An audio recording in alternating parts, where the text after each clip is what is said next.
Earth didn't just appear. Around 4.6 billion years ago, a massive cloud of gas and dust began to collapse under its own gravity, setting the stage for the birth of our solar system. At the center of this collapse, the sun was born. Round it, leftover particles spun and clumped together, forming the building blocks of planets including the early Earth. These particles collided repeatedly, growing larger each time. Eventually, they formed a molten, young Earth, covered in lava, without atmosphere, oceans, or even a stable surface.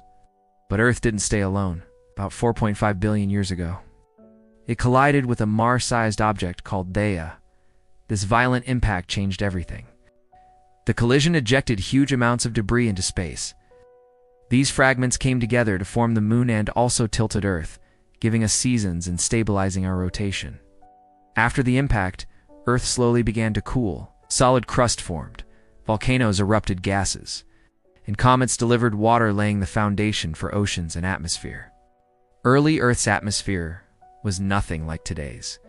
It was filled with carbon dioxide, nitrogen, and water vapor. No oxygen, no life, just a toxic mix of gases. Over millions of years, the oceans formed. Water covered vast regions of the planet, creating a stable environment that would one day host life. Simple molecules began to interact in those oceans. Eventually, the conditions were just right for the first building blocks of life to emerge. The Earth we stand on today is the result of countless random events.